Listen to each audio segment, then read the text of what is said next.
I want to thank you all very much again for coming out. Tomorrow is the most important election of our lifetime. The time is here. The time is now. I came back to North Carolina. I haven't been here just yesterday because this state is razor close, and that's why the two of us are here. It's very simple. North Carolina, you know that the road to the White House leads through your state. Be the difference you want to see. And now, let us introduce Chelsea Clinton, President William Jefferson Clinton,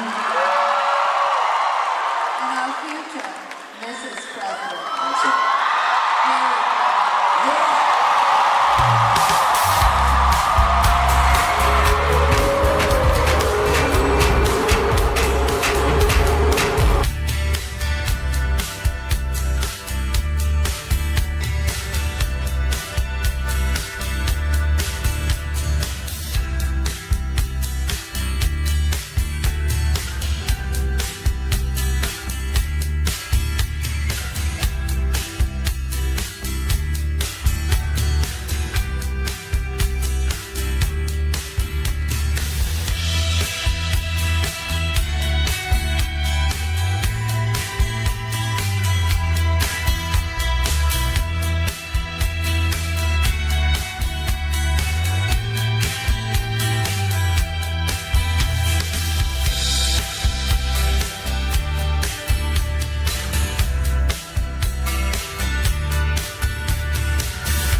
Being anywhere else than here with all of you.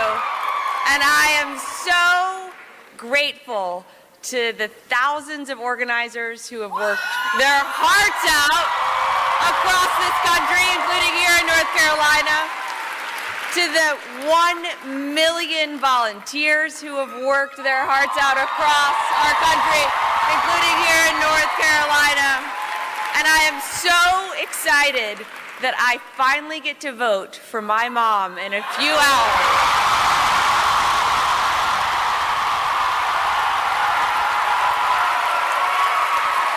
And how many of y'all have already voted? So,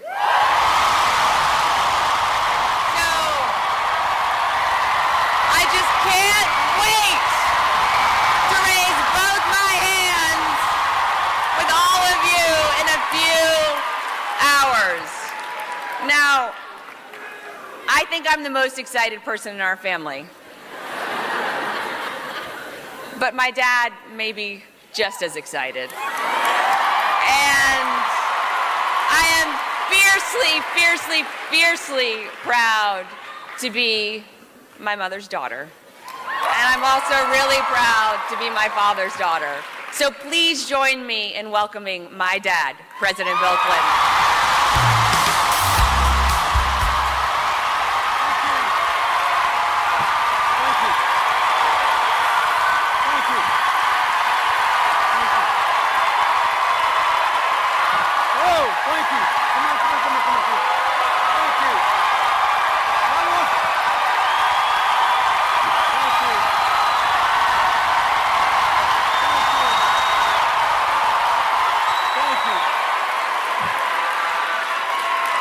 Thank you very much. Look, first of all, thanks for being here. Do you know how late it is? Thank you. Or how early it is on Election Day. I want to say, first, thanks to Lady Gaga and John Bon Jovi. They're great friends. Thanks to all of you. Thanks to the Chancellor of the North Carolina State family for welcoming us here.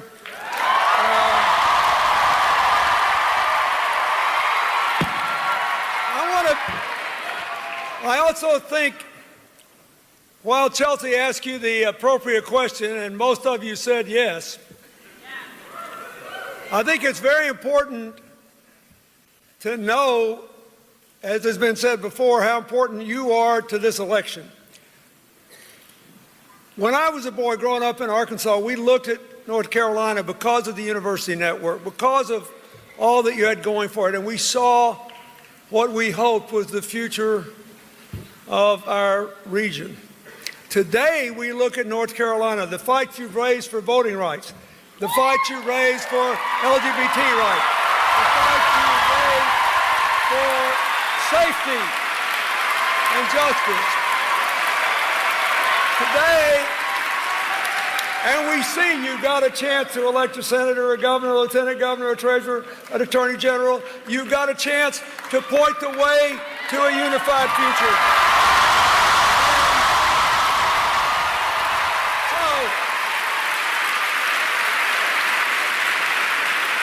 I ask you not to quit until the polls close. And when we were backstage listening to our friends sing, someone was hanging a sign over what we could see on the screen about Hillary's mom. Where is it? Hang that sign up.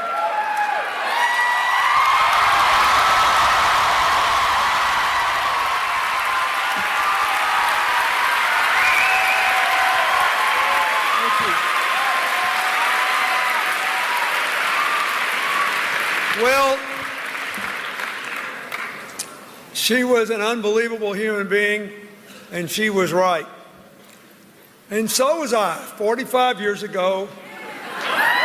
When I met this person, I said, I never quite met anybody like this. She was, to me, amazing then and is tonight amazing because she kept score the old-fashioned way. What are we going to do about it? Whose life are we going to change? Whose life are we going to save? Whose life are we going to lift? Now we have a chance to redeem the promise of all of our North Carolina moments. Everybody in the world has them. We all wake up every day with hope in our heart, and sometimes we give it away. Don't give it away. Claim it tomorrow.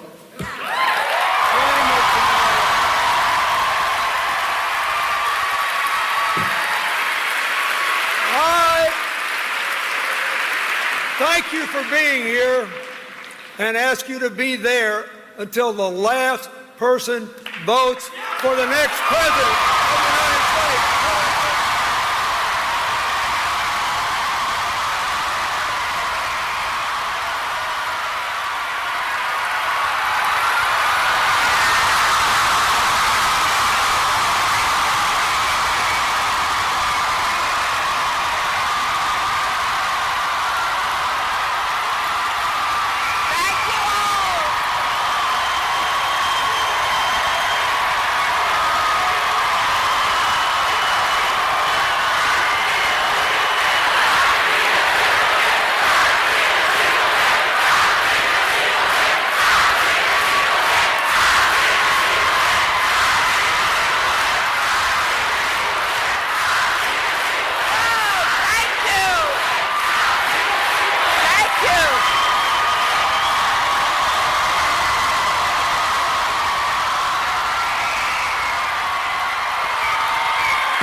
This is sure worth staying up for.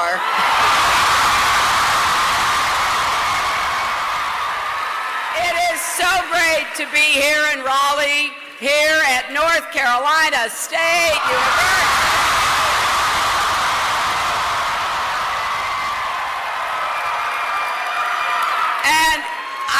cannot imagine a better way of ending this campaign than having the opportunity to see all of you and to watch and listen to Lady Gaga,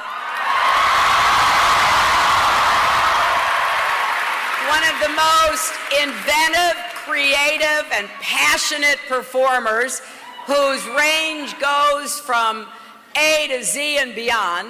And I was watching on the screen not only her perform, but all of you jumping and singing and waving. It was great. Because you know what? That's what I want for America and the young people of America, the joy, the passion, the intensity about our future.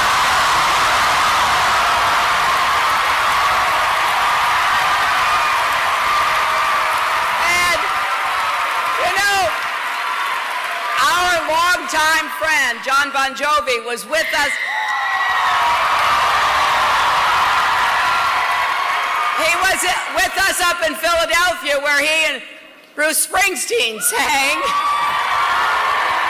And John said, well, hey, I want to go down to Raleigh. And so here he is.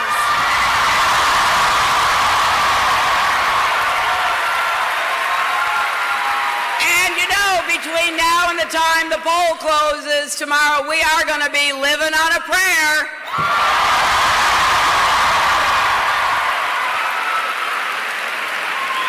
I was really impressed when everybody's hand went up saying you'd already vote. Well, go find somebody else who hasn't voted, okay? Bring out your friends, your roommates, strangers on the street. Just stop and talk to them about what's at stake in this election. Because North Carolina is key. And it's not only important for our election. Are you ready to elect Roy Cooper as your next?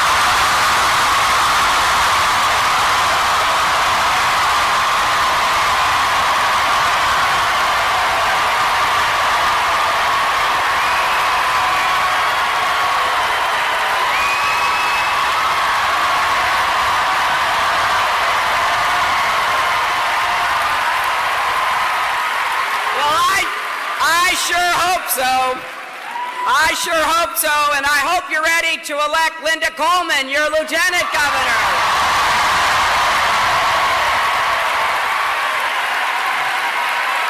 And how about Dan Blue III for state treasurer?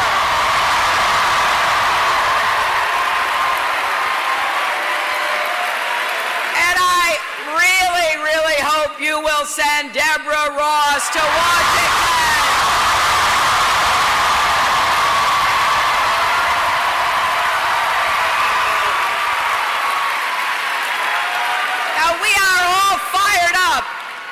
When we were with the President and Michelle in Philadelphia, you know, the President was talking about how absolutely consequential this election is, and of course it is. I really believe it's the most important election of our lifetimes because we've never had a clearer choice. Never.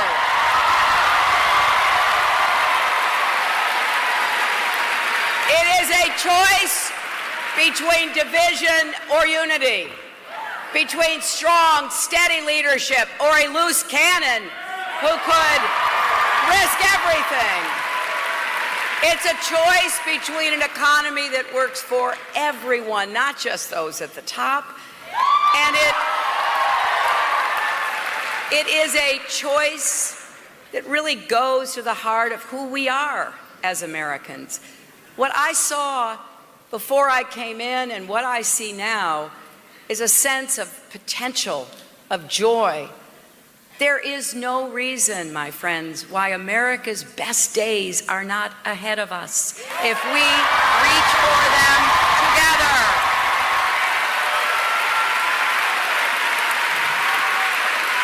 We don't have to accept a dark and divisive vision for America.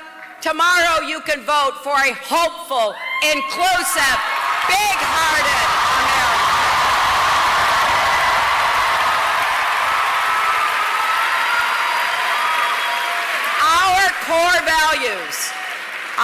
core values are being tested in this election, but my faith in our future has never been stronger. I love our country, and I believe in the American people. And I know if we bring everyone together, we can set goals and we can move toward them, and we can feel that sense of accomplishment that comes with being part of something bigger than ourselves.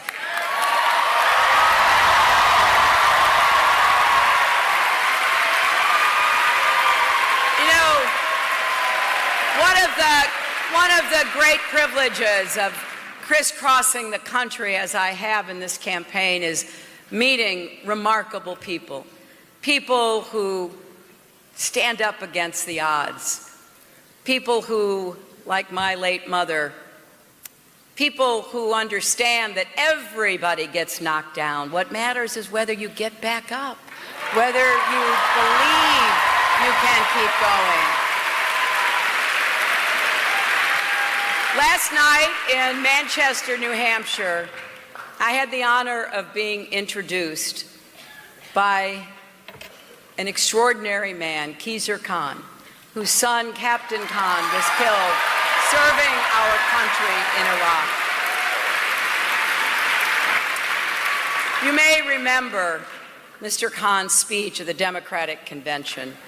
And again last night, he reminded us of the responsibility we all share to protect and defend our Constitution. The story of Captain Khan is one of courage in the face of danger. He was with his unit when he saw a suspicious vehicle. He told his men to stay back. He moved toward the vehicle to check it out, and the bomb went off. He lost his life, but everyone else in his unit survived. He was awarded the Bronze Star.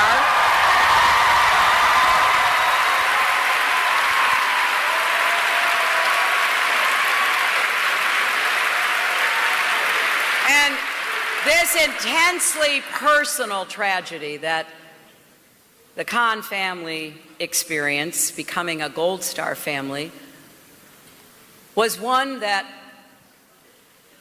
they thought about, grieved over in the privacy of their home, until they heard my opponents start talking about who was acceptable in America and who wasn't.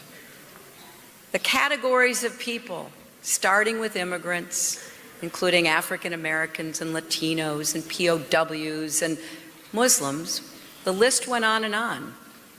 And it created in Mr. Khan a sense of despair, because he asked himself, would his son have a place in Donald Trump's America? Someone who paid the ultimate price in serving our country. Well, we can answer that question tomorrow resoundingly. Yes, absolutely.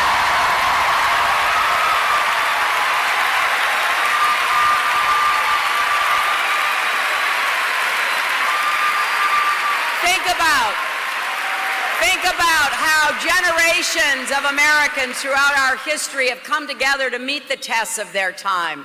Our parents, our grandparents, our great-grandparents defended democracy. They built the great American middle class. They marched for civil rights and voting rights, for workers' rights and women's rights, for LGBT rights and the rights of people with disabilities. And tomorrow we face the test of our time. So remember, it's not just my name or Donald Trump's name on the ballot. It's the kind of country we want. It's every issue anyone cares about. So if you believe America thrives when the middle class thrives, then you have to vote tomorrow. If you believe we should make the biggest investment in new jobs since World War II, in infrastructure, advanced manufacturing, clean energy, small business, then you have to vote. If you believe we need more fairness in our economy, to raise the minimum wage, because no one who works full-time should still be in poverty, then you have to vote. If you believe we need to do more to support working families with affordable child care, paid leave, and equal pay for women,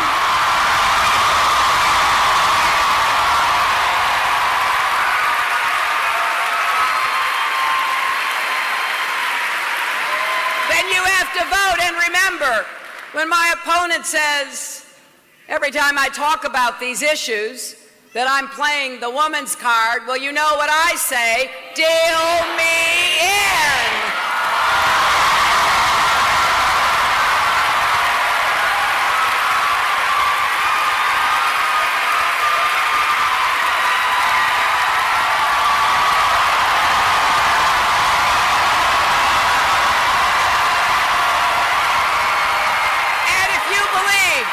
If you believe all kids deserve good schools with good teachers, no matter what zip code they live in, you have to vote. And if you believe college should be more affordable, you have to vote.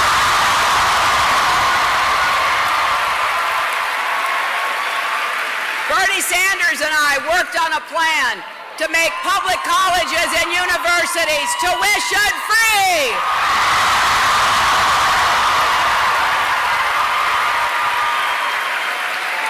If you earn less than $125,000 and debt-free for everybody else. And for the millions of Americans struggling with student debt, we are going to help you pay that down and pay that off.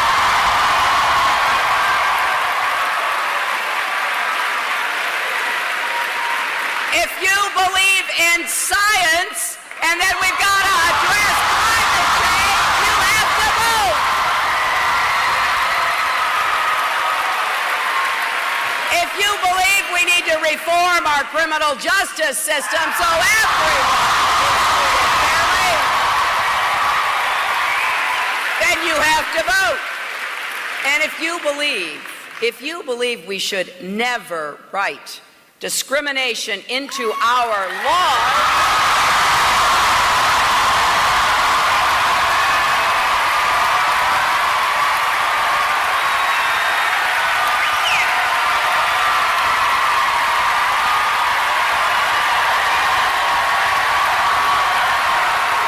well then, you know, North Carolina, you've got to vote to get rid of HB 2.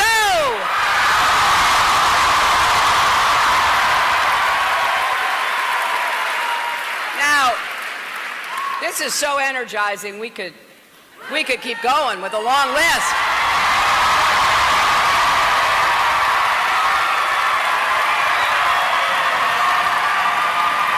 But here's what else I want you to know.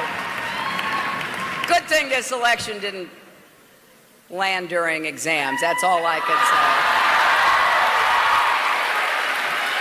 Look,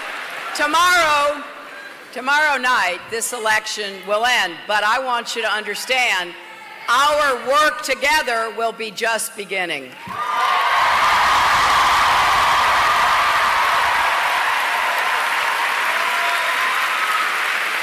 We have to bridge the divides in this country. As the Bible says, we have to repair the breaches. We've got to be willing to start listening to each other again, respecting each other again.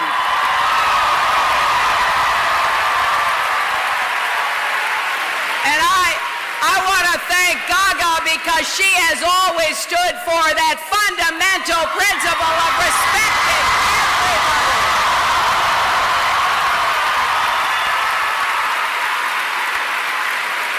So I want you to know, and I want you to spread the word, I do want to be president for all Americans, not just some, not just the people who support me and vote for me. I want to be president for everyone because we all have a role to play in building that better future for our country and for each of you.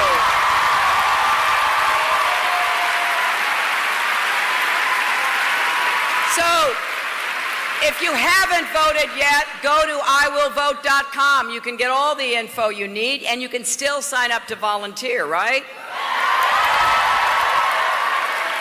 Go to HillaryClinton.com or text JOIN, J-O-I-N, to 47246, or stop by one of our offices. We would welcome you to help make sure everybody gets out to vote tomorrow. Because none of us want to wake up Wednesday morning and wish we had done more, right?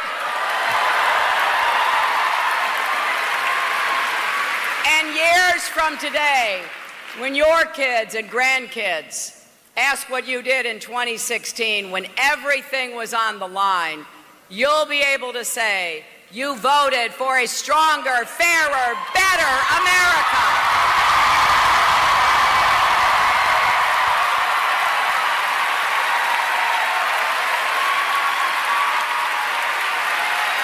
An America where we build bridges, not walls.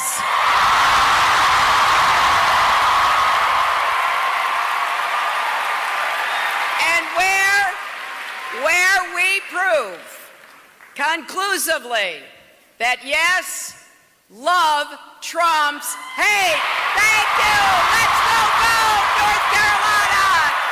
God bless you. Thank you all.